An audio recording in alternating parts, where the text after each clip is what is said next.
En esta sesión vamos a mirar un poco más allá de las decisiones judiciales para entender cómo, tal vez de una manera más sutil pero sistemática, se ejercen presiones que terminan asfixiando al periodismo a través de mecanismos administrativos, financieros, regulatorios. Se configuran entornos que buscan limitar la independencia y que terminan por debilitar la sostenibilidad de los medios, muchas veces sin recurrir directamente a la censura abierta o a los, procesamientos judiciales más evidentes, ¿no? Con dos invitados especiales, dos importantes socios de la CIP. Lo voy a dejar al primer vicepresidente de la organización, director editorial de La Voz del Interior de Córdoba, Argentina. Carlos, gracias. Adelante. Hola, ¿cómo estás, Carlos, nuevamente? Saludo a todos los asistentes. Bueno, una aclaración inicial, ¿no? Podemos decir que es normal que una empresa periodística, como una compañía de cualquier otro rubro, deba enfrentar en su giro habitual demandas diversas, de un empleado, de un ex empleado, de un proveedor, de un cliente, del fisco por alguna deuda tributaria, de un lector que entiende que una información lo ha afectado o que no se tuvo en cuenta su versión de los hechos. Todo eso es normal y desde la CIP no nos involucramos en ese tipo de pleitos que no escapan a lo de cualquier actividad empresaria. Lo que no era habitual o no con la frecuencia que hoy vemos, pero que lamentablemente ha comenzado a extenderse por el mundo y muy especialmente en nuestro continente, es que se plantearan demandas desmesuradas, amañadas, promovidas o avaladas por quien ejerce la conducción política o por otro tipo de poderes, con intención de censurar, de descalificar, de acosar, de perseguir, de debilitar a periodistas o medios que molestan a esos poderes.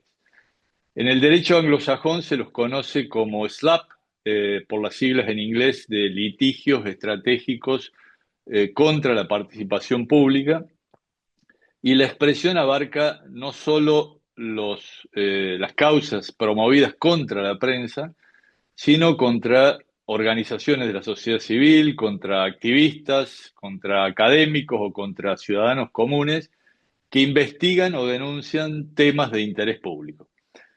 En Estados Unidos, en Canadá, Australia, en la Unión Europea, han comenzado a aprobarse leyes anti-SLAPP, es decir, aquellas leyes que lo que buscan es desestimar con celeridad estas demandas abusivas e infundadas y mediante un sobreseimiento temprano proteger la libertad de expresión y penalizar a quienes inician estos litigios.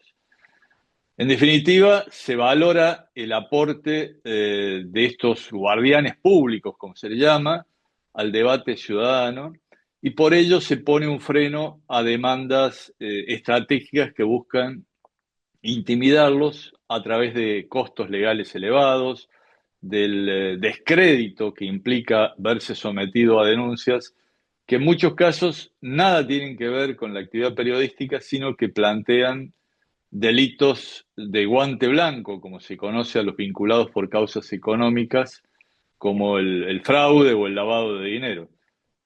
Lamentablemente, en América Latina hay escasos avances, prácticamente nulos avances en materia de legislación anti-SLAPP, tema que desde la CIP venimos planteando a presidentes, a legisladores, a magistrados en cada misión que realizamos por los países de la región. Hace pocos días estuvimos en Uruguay y planteamos este tema, entre otros, porque entendemos que es un tema central para el libre ejercicio de la actividad periodística. Hace un rato escuchamos el calvario judicial que debió padecer José Rubén Zamora por un pleito de esta naturaleza, en el que tuvo una participación muy activa y en muchos sentidos parcial, la fiscal general de Guatemala, Consuelo Porras, así como el gobierno del entonces presidente Alejandro Giammattei. Hoy me acompañan directivos de dos grupos empresarios que enfrentan causas cuantiosas y que se tramitan con sorprendente celeridad. Causas que en algunos casos llevan meses para tomar una decisión, acá se resuelven en apenas horas. Son causas de carácter económico, pero que se activaron luego de que los medios desoyeran fuertes presiones de poderes políticos y económicos por temas que les incomodaban. Para que nos cuente su caso, presento en primer lugar a Galo Martínez Leisker, presidente ejecutivo de Gráficos Nacionales Sociedad Anónima, más conocido como el Grupo Granasa de Ecuador, y director del diario Expreso. Destaco que en 2022 Galo, que es hijo del reconocido Galo Martínez Merchán, fundador de Expreso, había recibido la Orden Nacional al Mérito justamente por su destacada trayectoria profesional y su aporte al periodismo independiente y plural mediante investigaciones e informes que han actuado siempre como contrapeso de los poderes políticos de turno. Galo, te invito a que nos cuentes en unos 5 o 7 minutos cuál es el caso que desde hace tiempo vienen padeciendo y el que ha motivado pronunciamientos de condena desde la CIP. Buenos días, Adelante. muchas gracias. Eh, para ser muy breve, el poder central intenta agotar a los medios de comunicación, a las empresas que hacemos medios de comunicación, no importa si son de derecha, es lo mismo Nicaragua que Salvador, Venezuela que Ecuador. Los móviles son muy parecidos. Hoy en día se hablaba de un proyecto de ley para atenazar a los medios de comunicación elaborado por la Revolución Ciudadana de Rafael Correa, pero que el ADN de Daniel Noboa presenta un proyecto exactamente igual.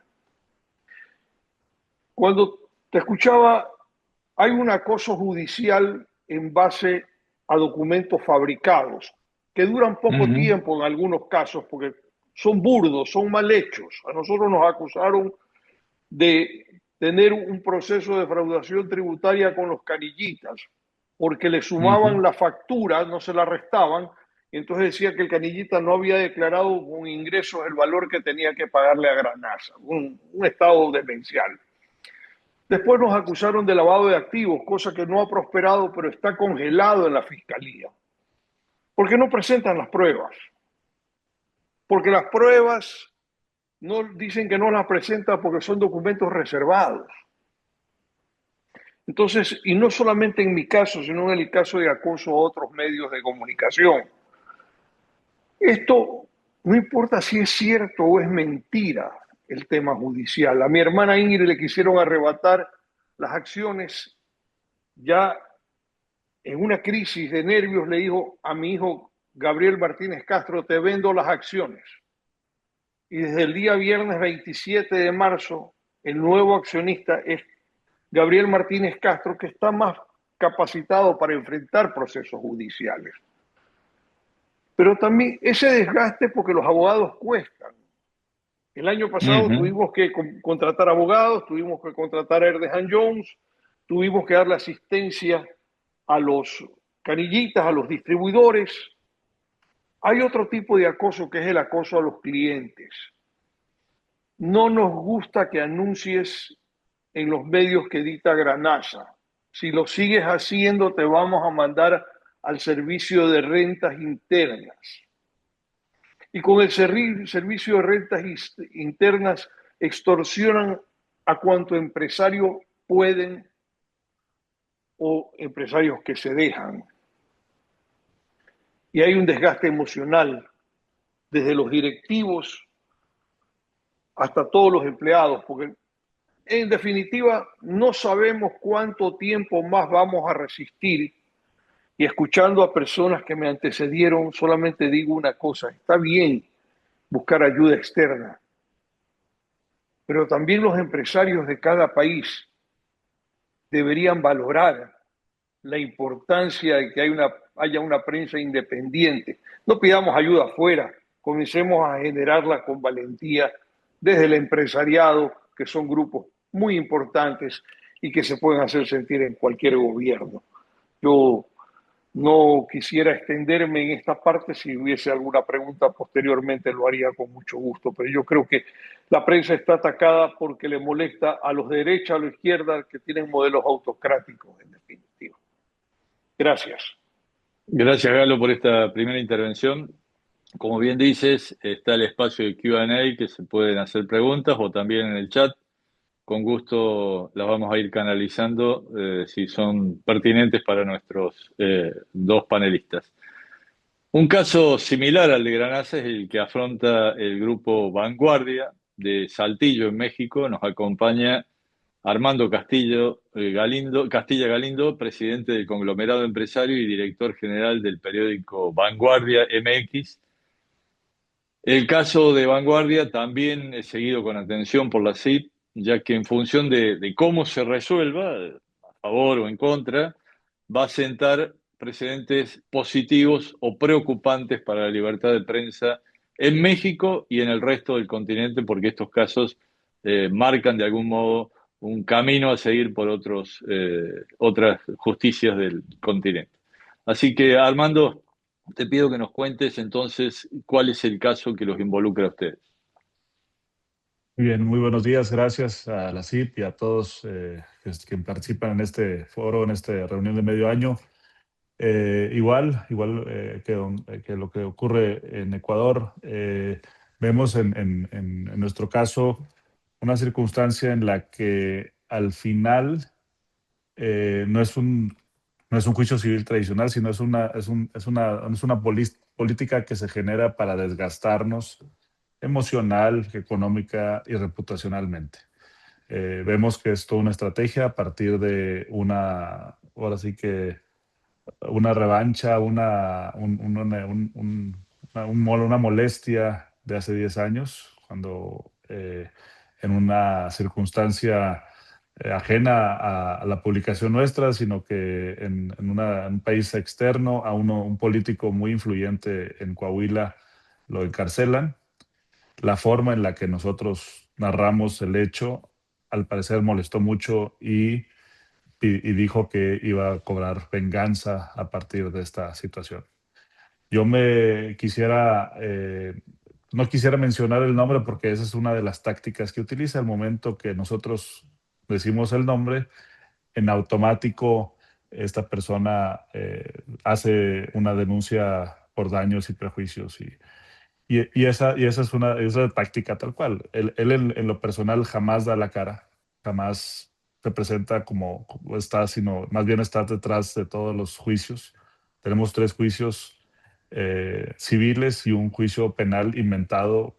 Todos los 3 tienen una fabricación o tienen muchas interpretaciones de que son elementos con muy poca validez, como decir que un mes tiene 32 días, por ejemplo, y esa es la contabilidad que se interpreta de parte de una de las denuncias, y es una denuncia que a partir de esa interpretación de un perito bancario, del cual pues, formaba parte esta red, nos determinan y pues llevamos 10 años sin poder concluir un juicio en el que se pagó en tiempo y forma, pero dice, no, es que no pagaste bien porque te faltaron 300 pesos, que son cerca de $15. Y uno dice, bueno, pues ¿en base a qué? No, pues en este plazo, en este periodo de tiempo. Ya hacemos la revisión y en efecto se dice que son 32 días los que se contabilizaron por parte del perito y pues todavía no es tiempo que las autoridades, por el control de estas personas en las instancias judiciales, no terminan los juicios. No terminan un juicio que a plena luz está completamente pagado, completamente concluido, y no nos permiten cerrarlo. ¿Por qué? Porque es ejercer una presión judicial indirecta o directa y quitarnos el tiempo para hacer periodismo, ¿verdad? Otro de los puntos, otro de los juicios es un juicio que el documento base de la acción, es decir, el documento con el que se arranca un juicio, es una copia simple. No es es un título original, no es un Ujú. documento que tenga pagarés, no es un documento que tenga un estado de cuenta facultado por el banco. No hay absolutamente nada más que una copia de un registro de un supuesto crédito, un título de crédito que se le había dado a la empresa en el 94. Dijimos, bueno, enséñame el original. No existe. Enséñame los pagarés. No existe. Bueno, hoy perdimos el amparo, donde todos los planteamientos de los actores judiciales dicen, asumimos que sí existe el documento, asumimos que sí tiene solidez las interpretaciones. Y dices, oye, ¿cómo si lo más sólido, lo más fundamental en un carácter ejecutivo mercantil es tener el documento sólido del pagaré, el cheque o lo que sea, que está a tu favor? Aquí ni siquiera es una copia. Bueno, y en otro caso, pues el más claro para explicar es este caso reciente que yendo yo a la ciudad de Guadalajara con mi esposa a una reunión con amigos en el aeropuerto, de repente me interrumpe una persona, me dice, ¿usted es Armando Castilla? Sí, mucho gusto. Fíjese que va a tener que acompañarnos porque usted cometió un delito defraudó a una persona. Y él dice, bueno, pues, ¿qué te refieres? No, pues hiciste una transacción de alguna manera comercial con él de unos bienes inmuebles. Y le digo, bueno, pues, digo, eso no me lo dijo en ese momento, usted cometió un delito, entonces acompáñenos. Oye, pero es que no tengo absolutamente conocimiento de nada, no tengo, nunca me notificaron, etcétera. El punto es que a las 2 horas ya estaba dentro de un penal en Nuevo León. Nosotros estamos en Coahuila, es, el aeropuerto más exitoso de nosotros está en Monterrey, no está en Saltillo, y por ende usamos ese aeropuerto. Total, investigamos si era una persona que en mi vida había visto, que decía que había recibido de parte mía 700,000 pesos, que son $35,000 aproximadamente, que él me había dado a mí $35,000 en una supuesta compra de un bien, un inmueble que yo en teoría estaba vendiendo en una propiedad que sí es de la familia, pero que no ha estado en venta jamás y no ha estado en ningún momento pues en un involucramiento de decir, oye, bueno, pues vamos a mover esa tierra, etcétera. El punto es que te inventan ese elemento sin querella.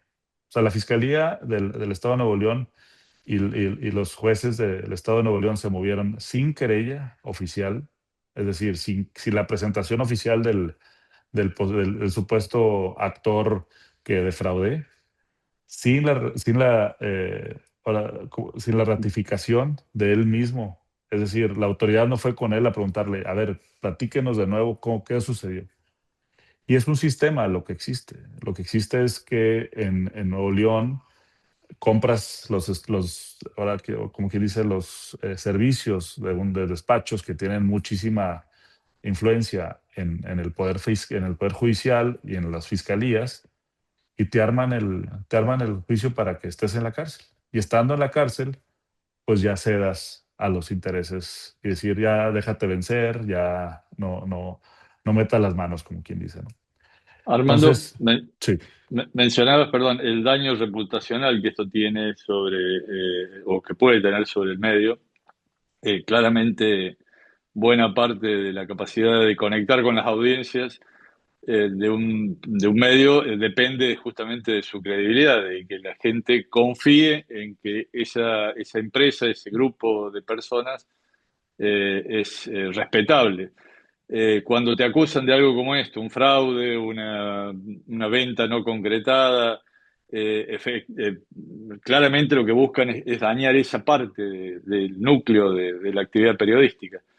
¿Cómo han hecho para enfrentar eso? ¿Cómo han salido ustedes a responder, a reflejar lo que les estaba pasando para intentar neutralizar eso, ese daño que les estaban provocando? Bueno, inmediatamente que fui arrestado, inmediatamente pues estaba mi esposa a mi lado y ella avisó, por supuesto, aquí a la redacción y a la empresa. Y de inmediato nosotros sostuvimos que era una ilegalidad, porque estábamos convencidos de que no había algo que esconder. ¿Qué ocurre en otros casos cuando sí tienes algo que esconder o si tienes un problema entre las patas, como quien dice? Pues tratas de ocultar y frenar y decir, oye, amigo, por favor, no digas este tema. No, al revés. Esto está muy mal, esto es totalmente injusto.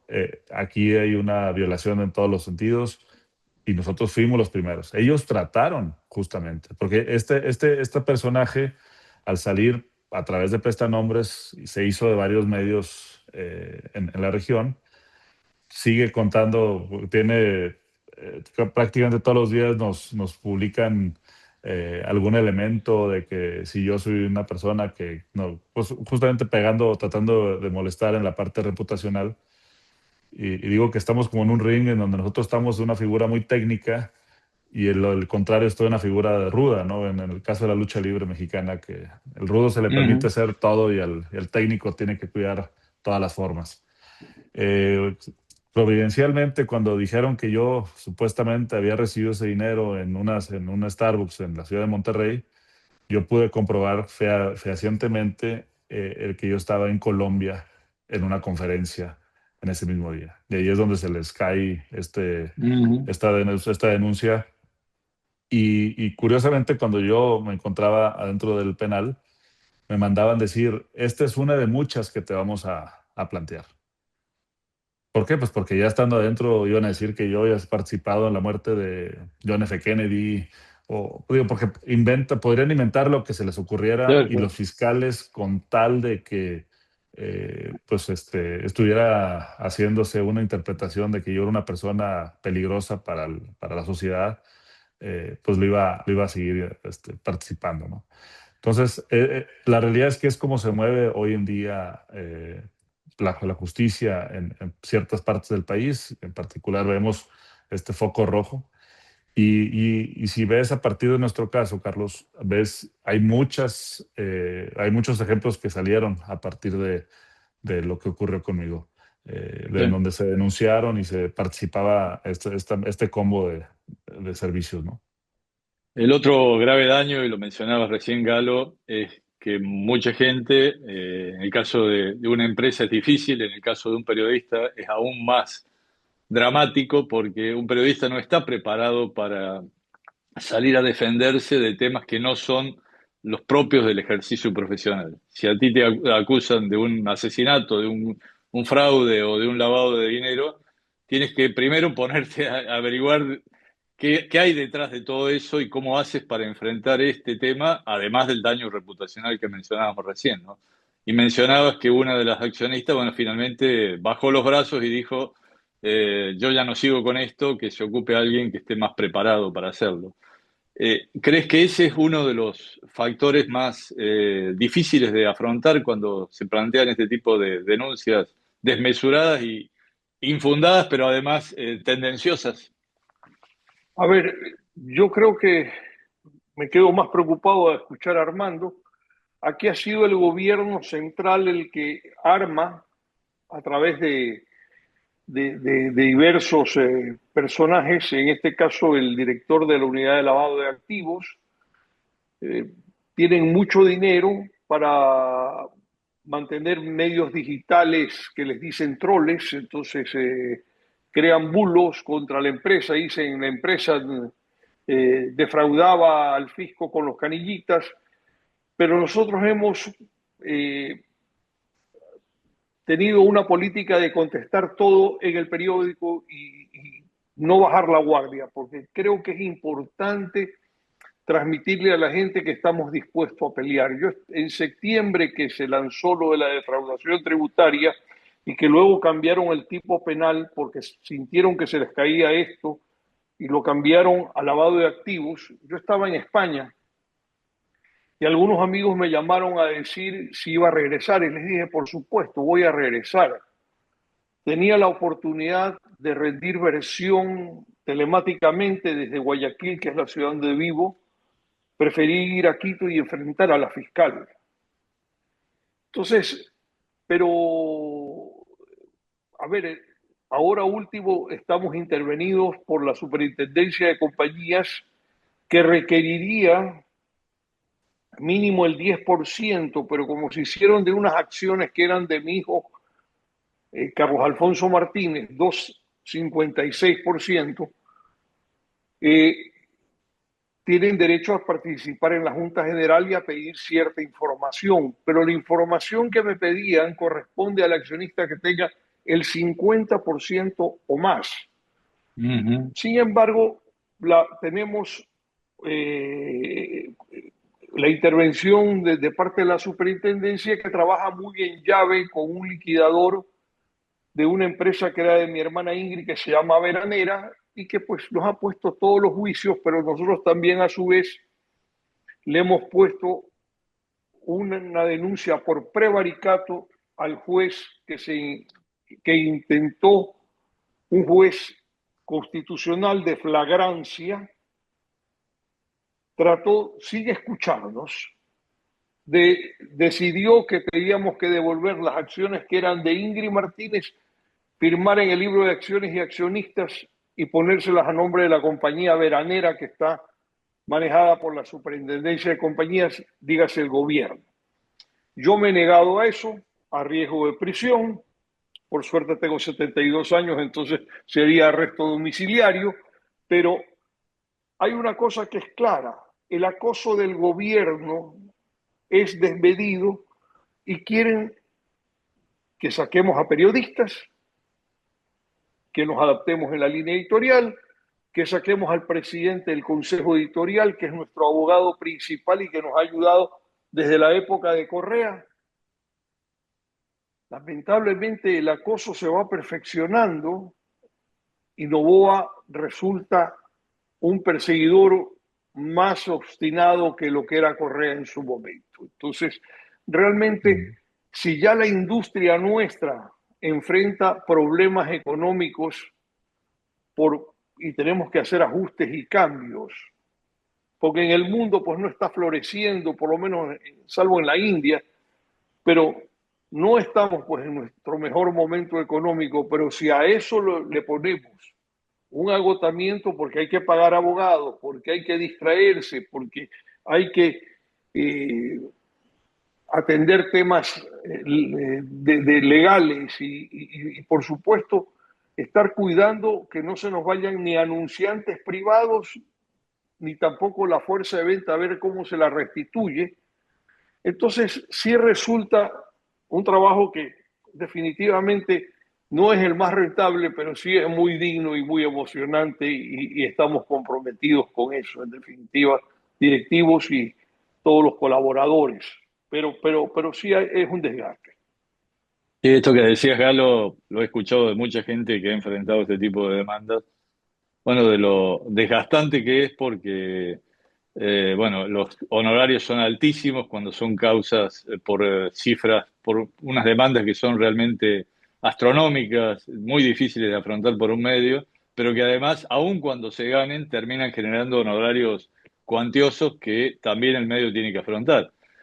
Pero además saca el foco estratégico, como bien decía Claro. Galo, ¿no? Es decir, uno no está pensando en cómo superar a la competencia, cómo recuperar audiencia, cómo crecer, sino lo que está pensando es cómo sacarse el peso del acoso judicial de encima. Quería Permítame una preguntarles a ambos, acotación. pues nos quedan 5 minutitos. Una acotación nada más, por Sí, favor. Yo sí. quisiera reconocer que en este caso los abogados que me han asistido en los temas judiciales han cobrado tarifas Ujú. excepcionalmente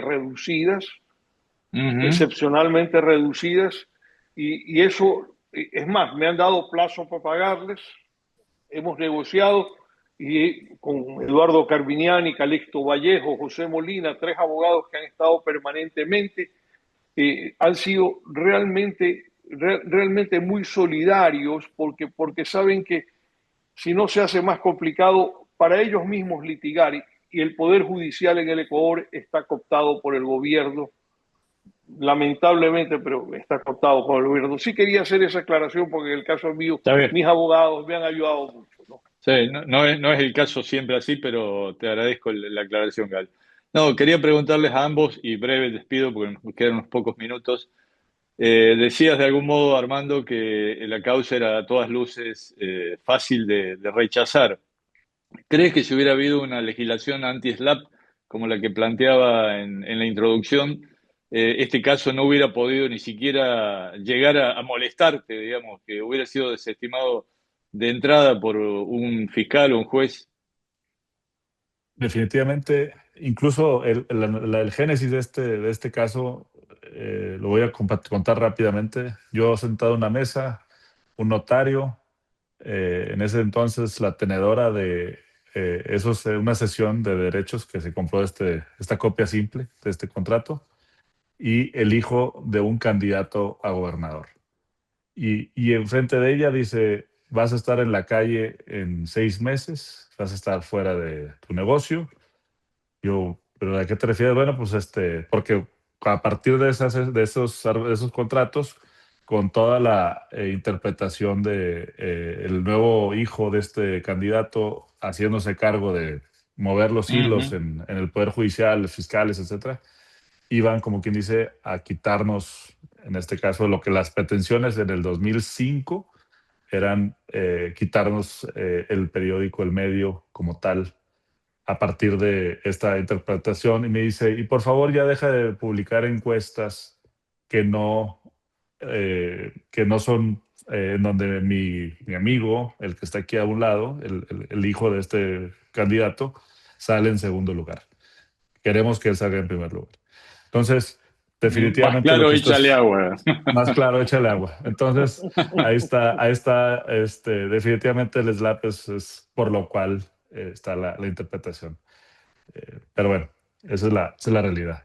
Galo, ¿algo más sobre este punto? ¿Crees que Nosotros una no dejamos de... legislación de ese tipo Sí, yo podría creo ser que es útil? importantísima, pero nosotros peleamos como gato patas arriba, pero como se llama, pero hay una cosa que es clara: a nosotros nos intervienen, publicamos; a nosotros nos denuncian, publicamos. Nosotros no dejamos de publicar ninguno de los ataques contra nosotros, salvo de los troles que, como son anónimos, no se los puede tomar en cuenta. Quisiera hacerles una reflexión. En el Ecuador somos el único rotativo independiente que queda después de la última venta de los hermanos Pérez a un supuesto conglomerado argentino, pero que más parece un panegírico diario del gobierno nacional hoy en día.